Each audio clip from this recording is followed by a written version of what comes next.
የኢትዮጵያ ሰነደ መዋለ ንዋይ ገበያ ወይንም ደግሞ በፈረንጆቹ ቋንቋ ስቶክ ማርኬት።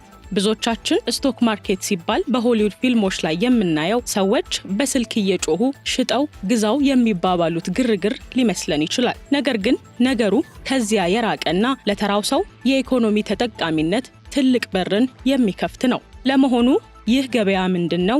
እኛስ እንደ ግለሰብ እንዴት ነው የምንሳተፈው? ትርፉስ ምን ይመስላል? ስጋቱስ ምንድነው? የሚሉ ጉዳዮችን እንዳስሳለን። ጤና ይስጥልኝ የተከበራችሁ የገበያ ቢዝነስ ተከታታዮቻችን እንደምን ቆያችሁ? በዛሬው ፕሮግራማችን መግቢያዬ ላይ እንዳነሳሁት ስለ ኢትዮጵያ ሰነደ መዋለ ንዋይ ገበያ ልንቃኝ ወደናል። ለቻናላችን አዲስ ከሆናችሁ ሰብስክራይብ በማድረግ ቤተሰብ እንድትሆኑን እየጋበዝኩ በቀጥታ ለዛሬ ወደ ያስኩት ጉዳይ አለሁ።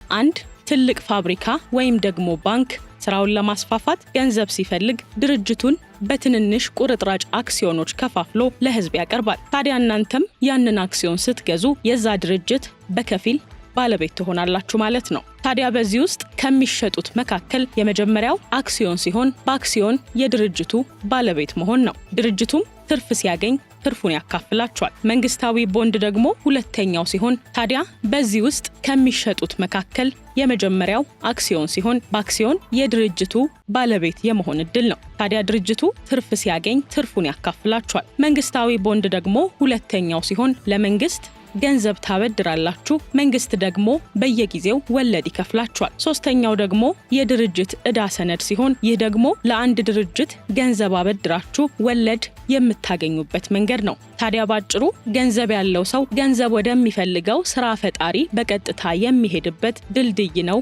ማለት ይቻላል። ታዲያ በዚህ ጊዜ ኢትዮጵያ ለምን ይሄንን ገበያ ፈለገች የሚለውን ደግሞ ስንመለከት ከባለ ሀብቱ አኳያ ለምሳሌ የአንድ ባንክ አክሲዮን ቢኖራችሁና በአስቸኳይ ገንዘብ ቢያስፈልጋችሁ እስካሁን አክሲዮኑን ለመሸጥ ሰው መፈለግ ነበረባችሁ። አሁን ግን በገበያው ላይ በደቂቃዎች ውስጥ አክሲዮናችሁን ወደ ጥሬ ገንዘብ መቀየር የምትችሉበትን መንገድ ነው ይዞ የመጣው። ይህ ትልቅ የመለወጥ አቅም ይባላል። በድርጅቶችም በኩል ከባንክ ውድ ወለድ ተበድረው ከሚሰቃዩ ይልቅ ከህዝብ ካፒታል ሰብስበው ስራቸውን ማስፋፋት ይችላሉ። ለሀገር ኢኮኖሚም ቢሆን የውጭ ኢንቨስተሮች በቀጥታ ወደ ሀገር ውስጥ ገንዘብ እንዲያስገቡም መንገድ ይከፍታል።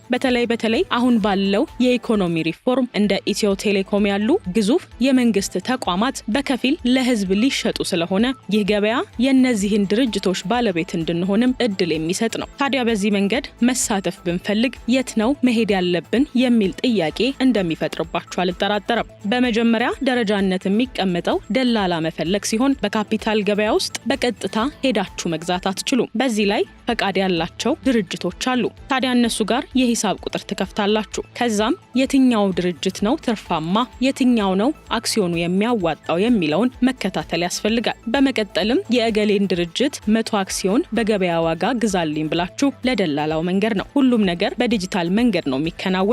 እዚህኛው ላይ ጥንቃቄ መደረግ ያለበት ነገር ግን ስቶክ ማርኬት ቁማር አይደለም። ድርጅቱ ሲያተርፍ ታተርፋላችሁ፣ ሲከስር ደግሞ የአክሲዮኑ ዋጋ ሊቀንስ ይችላል። ስለዚህ በደንብ ማጥናት ወይንም ደግሞ ባለሙያ ማማከር የግድ ነው። የኢትዮጵያ ሰነደ መዋለ ንዋይ ገበያ መከፈቱ ለኢኮኖሚያችን አዲስ ምዕራፍን ፈጥሯል ማለት ይቻላል። እንደ ማንኛውም አዲስ ነገር ስጋቶች ሊኖሩ ይችላሉ።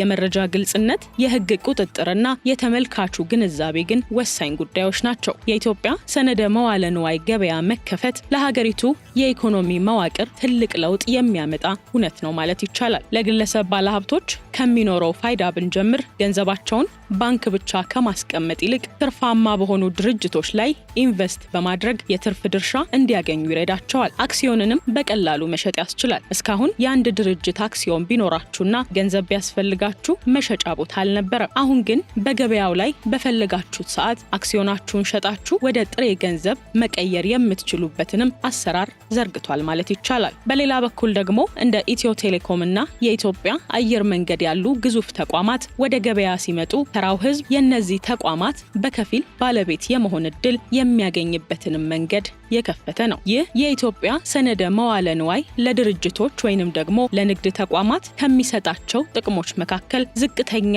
የወለድ ጫና ቀዳሚው ሲሆን ድርጅቶች ከባንክ ተበድረው ከፍተኛ ወለድ ከመክፈል ይልቅ ለህዝብ አክሲዮን በመሸጥ ወለድ የሌለው የረጅም ጊዜ ካፒታል ማግኘት ይችላሉ።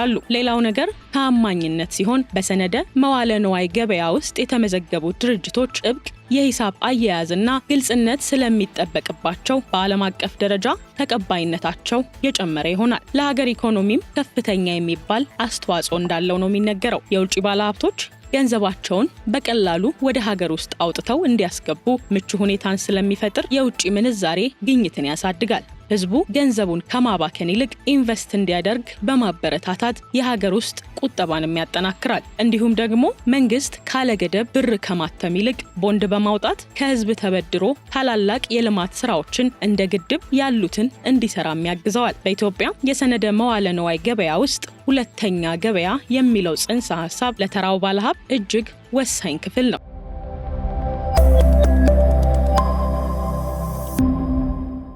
ለመሆኑ ይህ ሁለተኛ ገበያ ምንድነው የሚለውን እንመልከት።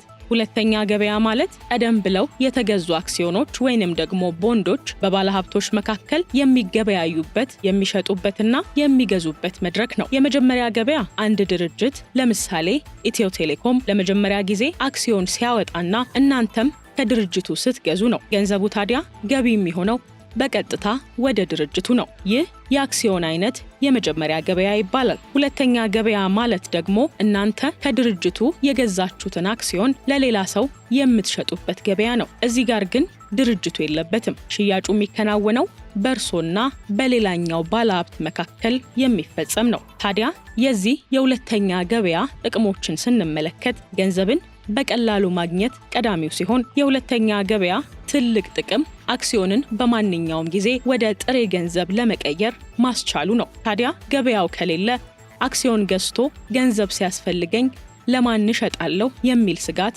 ትልቅ ነበር። አሁን ግን ገበያው ባለቤትና ገዥን ያገናኛል። የዋጋ መተመኛም ሌላኛው ጥቅሙ ሲሆን የአንድ ድርጅት አክሲዮን ዋጋ የሚወሰነው በዚሁ ገበያ ላይ ተንተርሶ ነው። ድርጅቱ ውጤታማ ከሆነና ብዙ ሰው አክሲዮኑን መግዛት ከፈለገ ዋጋው ይጨምራል። እናንተም ደግሞ በገዛችሁበት ዋጋ ላይ ትርፍ ጨምራችሁ መሸጥ ትችላላችሁ ማለት ነው። ይህ ሁለተኛ ገበያ ለአዳዲስ ባለሀብቶችም እድል መስጠቱ ተጠቃሽ ሲሆን አንድ ድርጅት አክሲዮን አውጥቶ ከጨረሰ በኋላ መግዛት ለፈለጉ ሰዎች ብቸኛው አማራጭ ከሌላ ባለሀብት በሁለተኛ ገበያ ላይ መግዛት ነው። እስካሁን በኢትዮጵያ የነበሩ አክሲዮኖች ለምሳሌ የባንክ አክሲዮኖች ሁለተኛ ገበያ አልነበራቸውም። አንድ ሰው አክሲዮን መሸጥ ቢፈልግ በጋዜጣ ማስታወቂያ አውጥቶ ወይንም ደግሞ በየባንኩ እየዞረ ገዢ መፈለግ ነበረበት። አሁን ግን እድሜ ለኢትዮጵያ ሰነደ መዋለ ንዋይ ይሁንና ማንኛውም ሰው በስልኩ ወይንም ደግሞ በደላላው በኩል በጥቂት ደቂቃዎች ውስጥ አክሲዮኑን መሸጥ የሚያስችልበት ስርዓት ዘርግቷል። በኢትዮጵያ የሰነደ መዋለ ንዋይ ገበያ ላይ ተሳትፎ ለመጀመርና ተጠቃሚ ለመሆን ሂደቱ በደረጃ የሚታይ ቢሆንም ቀዳሚው ነገር ግን ራስን ማስተማርና መረጃ መሰብሰብ ነው። ታዲያ መሰረታዊ የሚባሉ ቃሎችን እንደ አክሲዮን፣ ቦንድ፣ የመጀመሪያ ገበያና ሁለተኛ ገበያ ምን ማለት ነው የሚለውን መረዳት ያስፈልጋል። ቀጣዩ ህጋዊ ተቋማትን መለየት ሲሆን የኢትዮጵያ ካፒታል ገበያ ባለስልጣንና የኢትዮጵያ ሰነደ መዋለ ንዋይ ገበያ የሚያወጧቸውን መግለጫዎች መከታተልም ለዚህ ወሳኝነት አለው። ዋናው ጉዳይ ግን የኢንቨስትመንት ባንኮች ወይንም ደግሞ ደላላዎችን መምረጥ ነው። በዚህ ገበያ ላይ በቀጥታ ሄደው መገበያየት አይችሉም። የግድ ፈቃድ ባላቸው መካከለኛ ድርጅቶች በኩል ማለፍ ያስፈልጋል። ታዲያ በቅርቡ የኢትዮጵያ ካፒታል ገበያ ባለስልጣን ፈቃድ የሚሰጣቸው ባንኮች ወይንም ደግሞ ድርጅቶች ይኖራሉ። እነሱ ጋር የንግድ ሂሳብ መክፈት የመጀመሪያው ተግባራዊ እርምጃ ሲሆን ልክ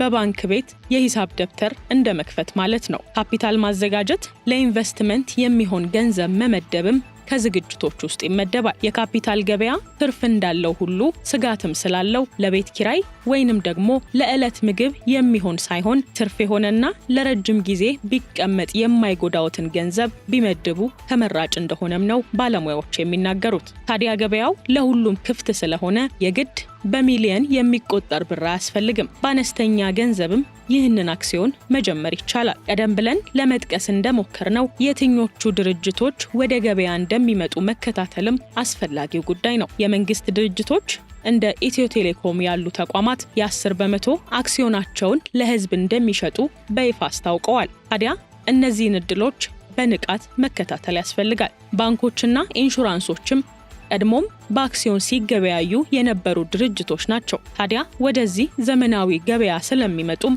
እነሱን መመልከት ለዚህ ዘርፍ አስፈላጊ ነው። የተከበራችሁ የገበያ ቢዝነስ ተከታታዮቻችን በኢትዮጵያ ሰነደ መዋለ ንዋይ ዙሪያ ያደረግነው ዳሰሳ ይህንን ይመስላል።